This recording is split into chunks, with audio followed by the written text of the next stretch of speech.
आपके साथ फिजा काज़मी और आज हम मौजूद हैं अकबरपुर माजरा गांव में। यहाँ हमारे बीच मौजूद हैं तुषार जी, जो हमें बताएंगे कि किस तरह होती है चेरी टमाटर की खेती, क्या प्रोसेस रहता है। वो एक युवा भी हैं और किस तरीके से उन्होंने इस प्रोसेस को आगे बढ़ाया, इस तकनीक को आगे बढ़ाने का वो काम भी कर रहे हैं। पहले तो बहुत बहुत स्वागत है आपका। तो पहला सवाल आपसे यही है कि किस तरीके से इसकी खेती की जाती है। मैम ये चेरी टोमेटो की जो वैरायटी है थोड़ी सी टमाटर से डिफरेंट होती है। खाने में टमाटर जैसे ही है, इसमें थोड़ा फ्लेवर ज़्यादा होता है और इसमें मिठास थोड़ी सी ज़्यादा होती है। ये ज़्यादा नीदरलैंड और हॉलैंड वाले एरिया में उगाया जाता था। इंडिया में अभी इस टेक्निक को लाया गया है। हॉर्टिकल्चर पॉली हाउस इसको बोलते हैं इस टेक्निक को। इसमें इस चेरी टमाटर की खेती हम करते हैं। तो मैम इसकी बीज वहीं से आता है, इसका नीदरलैंड से हॉलैंड से मंगाया जाता है। रिजवान कंपनी है, उनका अच्छा बीज है। इसकी सोइंग हम अगस्त में कर देते हैं। जो आम टमाटर हम बाहर भी लगाते हैं, हमारे ये दिल्ली हरियाणा यूपी वाले एरिया में, ये भी लगभग नवंबर के टाइम में लग जाता है और उसकी हार्वेस्ट आती है मार्च में। इसकी हम अगस्त में सोइंग करते हैं और नवंबर से हार्वेस्ट स्टार्ट कर देते हैं। तापमान यहाँ पे थोड़ा सा गर्म रहता है बाहर के मुकाबले, इसलिए राइपनिंग इसमें थोड़ी सी ज़्यादा जल्दी आती है। बाकी इस टेक्निक के लिए आप देख रहे हैं मल्च जो हम यूज़ करते हैं, इससे खरपतवार नहीं होती है इसके अंदर, और सर्दी में थोड़ी सी मिट्टी में नमी भी बनी रहती है, और बहुत ज़्यादा जब हीट आती है तो ये ठंडा रखने का भी, दोनों मतलब टू वे इफेक्ट है इस वाली मल्चिंग का। तो टमाटर की राइपनिंग समझो अर्ली का बेनिफिट हमें मिल जाता है नवंबर में हार्वेस्ट करने का। रेट्स मार्केट में अच्छे मिल जाते हैं। नॉर्मल टमाटो आपका आता है मार्च अप्रैल में, तब रेट भी, क्योंकि पूरी दुनिया का टमाटर आ जाता है तो रेट उस टाइम में नहीं रहते। तो इस वजह से इस टेक्निक को, ये चेरी टमाटर की खेती इस तरह से करना स्टार्ट किया। तुषार जी, आपसे दूसरा सवाल ये है कि किस तरीके से आपने टमाटर को छोड़कर इस खेती को अपनाया।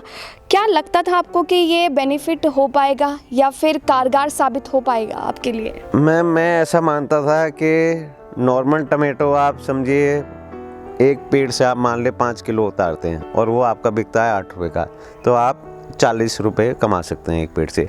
आप यही टमाटर सिर्फ 2 किलो उतारिए और आपका 80 रुपये किलो बिकता है। सिर्फ 2 किलो से आप 160, यानी कि लगभग 3 गुना ज़्यादा कमा सकते हैं। तो ये एक बहुत बड़ा इसका रीज़न था कि वो वाली खेती छोड़ के इसको अपनाया गया। मैंने इसको अपनाया। कब से आप ये कर रहे हैं? कब से इस खेती को आपने अपनाया, इस तकनीक को अपनाने की कोशिश करी, और ये कब से स्टार्ट करी खेती, सबसे ज़्यादा इम्पोर्टेंट है। ये मैम मैंने 2014 में घरौंदा में एक सेंटर ऑफ एक्सीलेंस वेजिटेबल है, वहाँ पे मैंने प्रोजेक्ट देखा था, लाया हुआ था उनका इजराइल के थ्रू। उसको मैंने अपनाया यहाँ पे 2014 में स्टार्ट कर दिया था। चेरी टमाटर के अलावा इसमें रंग बिरंगी शिमला मिर्च कलर कैप्सिकम जो है वो भी हम करते हैं, और इसमें खीरा भी कर सकते हैं, अलग सीडलेस वाला होता है वैरायटी, मतलब डिफरेंट वैरायटी और ऑफ सीजन वेजिटेबल हम इसके अंदर कर सकते हैं। जैसे कि हम देख रहे हैं कि आजकल किसान इजराइल के मेथड्स को ज़्यादा फॉलो कर रहे हैं। हाँ तो आपको क्या लगता है कि भारत में भी ऐसे इवेंट्स किसानों के लिए लॉन्च किए जाने चाहिए ताकि उनको भी बढ़ावा मिले और वो भी सीख सकें कि जिस तरीके से आधुनिक तकनीक की और किसान बढ़ रहे हैं। आप क्या कहना चाहेंगे इस पर? मैम बिल्कुल, देखिए इजराइल की जो खेती है उनकी ज़रूरत ऐसी थी, उन्होंने इस तरह की तकनीक को ईजाद किया। हमारे देश में आप देखें कहीं पे भी ट्यूबवेल चला देते हैं पानी लगाने के लिए, पानी की हम इज्जत नहीं कर रहे हैं। बहुत जल्द हमको उसकी परेशानी होने वाली है। ये वाली टेक्निक्स को प्रमोट करना चाहिए, ड्रिप सिंचाई को देना चाहिए, फसल को जितना पानी चाहिए उतना ही लगे। ये नहीं कि 4-4 दिन ट्यूबवेल चला के छोड़ दिया हमने। ये इजराइल वालों से काफ़ी अच्छी चीज़, एक प्रोजेक्ट पूरी दुनिया को एग्रीकल्चर। हाँ जी, जिस तरीके से तुषार जी यहाँ पर मैं अपने कैमरा पर्सन से कहूँगी कि वो दिखाएं हमें कि ये जो प्रोसेस है आपका, ये काफ़ी अलग है। इसके बारे में आप बताइए ताकि किसान जो भाई हमारे साथ जुड़े हुए हैं वो अच्छे से इस चीज़ को समझ सकें। ये मैम टमाटर की जो, हाँ जी, ये टमाटर जो आप देख रहे हैं, बाकी जो टमाटर बाहर होता है वो एक झाड़ की तरह इतना उगता है या थोड़ा इससे ज़्यादा। ये वैरायटी इनडिटर्मिनेट होती है, ये मतलब चलती रहती है। इसको 40 फुट तक भी आप इसकी बेल को ये चला सकते हैं। जो इसके साथ में ये निकलती हैं, हमने देखो कटिंग कर रखी है। ये आपने खुद ने कटिंग कर रखी है या इसका फॉर्मेट ही ऐसा है? नहीं, इसका ऐसा मैम फॉर्मेट होता है। इसमें एक साइड पे आती है पत्ती, एक साइड पे आता है फ्रूट, और बीच बीच में इसमें एक और टहनी निकलती है जो एक और अपने आप को प्लांट बनाना चाहती है। जैसे ये देखिए, इसको हमें हटाना होता है। इसको हटाते रहेंगे, ये ऊपर बढ़ता रहेगा और हर नोड पे टमाटर आएगा, फिर पत्ता आएगा, फिर टमाटर आएगा। इस तरह आप इसकी यील्ड को सीजन में पूरे ले सकते हैं। अच्छा, और ये जो जिस तरीके से आपने ये बेड्स तैयार किए हैं, क्या इसका क्राइटेरिया रहता है, कितना इसका वो रहता है मतलब? मैम ये रेस्ड बेड हम यूज़ करते हैं इसके अंदर। इससे फ़ायदा ये रहता है जो हमें जितना पानी देना है, जो खाद देना है, वो इसी बेड में रहेगा। इस पौधे की जो सारी जड़ें हैं वो इसी बेड में फैलेंगी और सारा खाद पानी इसी से ले सकती हैं। अच्छा, पानी की जो रिक्वायरमेंट है वो कितनी रहती है इसके लिए?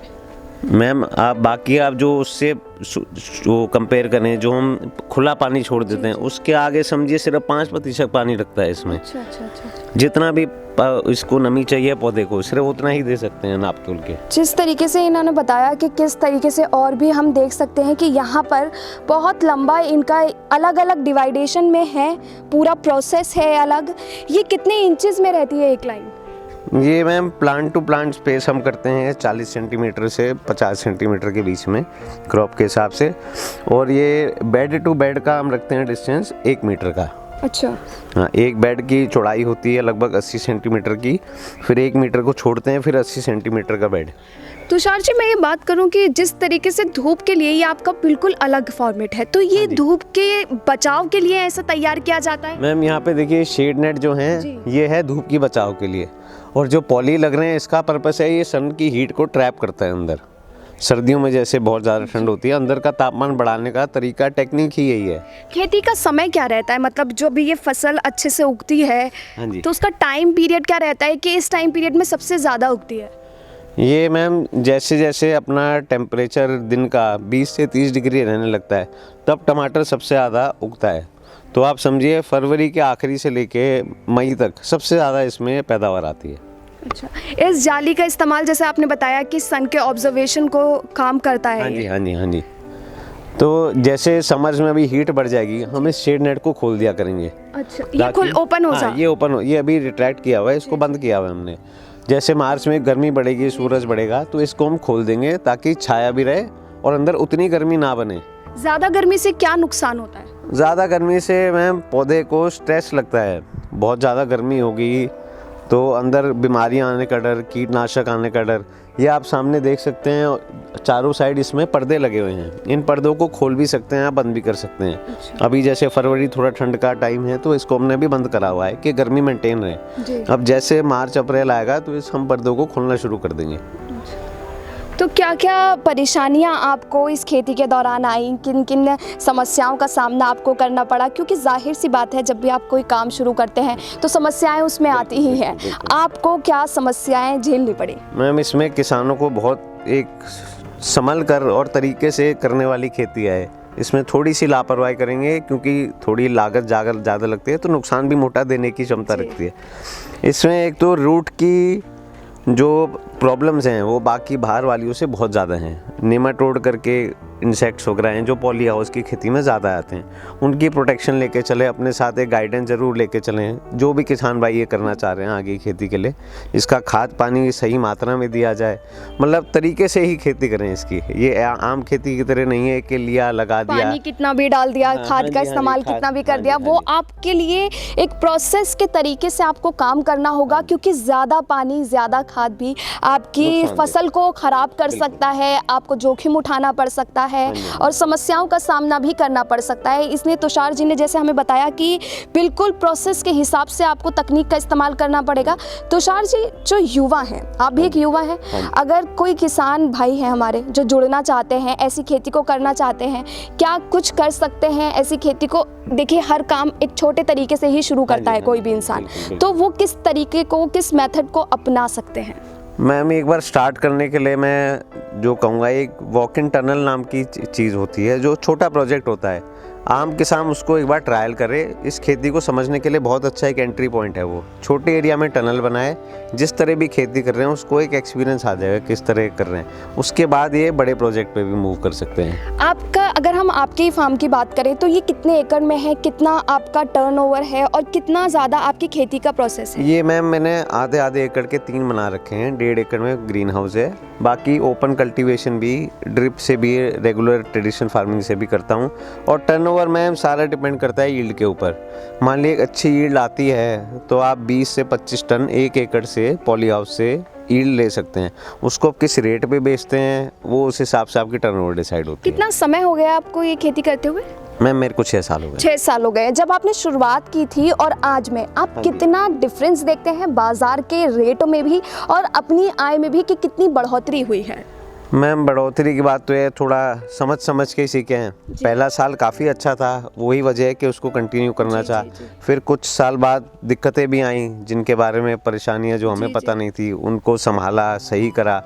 धीरे धीरे ईयर ऑन ईयर आप देखिए थोड़ा बाजार भी बेटर हो रहा है, इन चीज़ों की मार्केट भी बन रही है, तो अच्छा ही है, ग्रोथ ही है। तुषार जी हमें ये भी बताइए कि बाजार तक पहुंचाने का इसका प्रोसेस क्या रहता है, क्या पैकेजिंग और किस तरीके से आप इसको बाजार तक पहुंचाते हैं? मैम इसको हम पैनेट्स में पैक करते हैं, प्लास्टिक पैनेट जो होते हैं छोटे छोटे, और ये रेस्टोरेंट्स वगैरह में ज़्यादा खाया जाता है।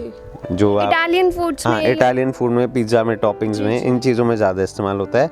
बाकी वैसे रेगुलर भी घरों में खाना, ऑनलाइन ऑर्डरिंग आजकल ज़्यादा बढ़ गई है कोविड की वजह से, ई-कॉमर्स के, वहाँ पे इसकी सेल काफ़ी होने लग गई है। तो आप ऑनलाइन डिलीवरी करते हैं इसकी? मैं डायरेक्ट नहीं करता। बाकी जो बड़ी ग्रोसरी कंपनीज हैं, बिग बास्केट हो गए, आजकल नए इंस्टामार्ट वगैरह आ रहे हैं, इनसे बैकएंड पे टाई-अप्स करे हुए हैं और उनको फिर डिलीवरी पॉइंट तक देते हैं, वो आगे ऑनलाइन सेल करते हैं। कितने मजदूर आपके यहाँ, कितने किसान हैं जो खेती कर रहे हैं आपके यहाँ, हेल्पिंग है, या फिर कितने फार्मिंग आपकी एरिया है? मैम एरिया के हिसाब से डिपेंड करता है। आइडियली आप माने जो आम तौर पे 1 एकड़ में 2 मतलब फील्ड पे काम करने वाले लड़के और एक जो इस खेती की साइंस को समझता हो। आप अकेले इसे ही देखते हैं? हाँ जी, हाँ जी। आप अकेले संभालते हैं? मैं ही सारा फार्म देखता हूँ, मेरे साथ में और भी हैं। मैंने 8 लोग और मेरे साथ जुड़े हुए हैं इसमें, जो खेती भी करते हैं, सारी खाद पानी का भी ध्यान रखते हैं, सब चीज़ रखते हैं। जैसे आपने बताया कि आपको यह आइडिया एक इजराइल के प्रोजेक्ट से मिला था। हाँ। तो जिस तरीके से आपने सोचा कि आपको इस आइडिया को इम्प्लीमेंट करना है, खुद किससे स्टार्ट करना है इस आइडिया को, तो उस समय क्या चैलेंज था सबसे बड़ा? मैम चैलेंज तो ये था, मेरे पास बिल्कुल, मैं एक इन्वेस्टमेंट बैंकिंग बैकग्राउंड से हूँ, कॉमर्स में पढ़ाई करी मैंने, MBA भी करने USA चला गया था। तो यहाँ इंडिया आके मेरे को यहाँ पे ज़मीन बहुत पसंद है, कुदरत के साथ जुड़ना बहुत पसंद था। चैलेंजेस तो ये थे, कुछ एक्सपीरियंस नहीं था एग्रीकल्चर का, फार्मिंग का। बस एक ये था कि एक सही नीयत से अगर सोच से काम किया जाए तो आप कुछ भी काम कर सकते हैं। देखिए बाहर पढ़ाई करके फिर अपने भारत में अपनी ही मिट्टी से जुड़ने की बात बहुत अलग होती है, तो आपने उस चीज़ को चुना और आज आप ये काम कर रहे हैं। बहुत ही बेहतरीन काम है और आप उसको ऐसे ही बढ़ाते रहें। आप जो हमारे साथ किसान भाई जुड़े हुए हैं, आप क्या ऐसा मैसेज देना चाहते हैं ताकि वो भी ऐसे ही फार्मिंग्स को आगे बढ़ावा दें? मैम मैं तो ये कहूँगा कि कुछ भी काम करो, अच्छी नीयत, अच्छे दिल से काम करो। ये खेती ऐसी चीज़ है, इसके साथ जुड़ोगे ये तुम्हें कुछ ना कुछ दे के जाएगी, खुशी ज़रूर मिलेगी इस काम को। तो शुक्रिया बहुत बहुत तुषार जी हमारे साथ जुड़ने के लिए, जिन्होंने हमें बताया कि चेरी टमाटर की खेती कैसे होती है। उन्होंने अपना फार्म की खूबियाँ बताई, क्या चैलेंजेस होते हैं, क्या कमियाँ रहती हैं और क्या क्या समस्याएं उठानी भी पड़ती हैं किसान भाइयों को। तो ये थे हमारे साथ तुषार जी, और आज भी आगे भी हम जानेंगे और किसानों से मिलेंगे, उनकी नई नई प्रोसेसिंग को जानेंगे, आधुनिक तकनीकों से किस तरह किसान आज जुड़ रहे हैं वो भी हम आप तक पहुँचाते रहेंगे। आप जुड़े रहिए फसल क्रांति के साथ।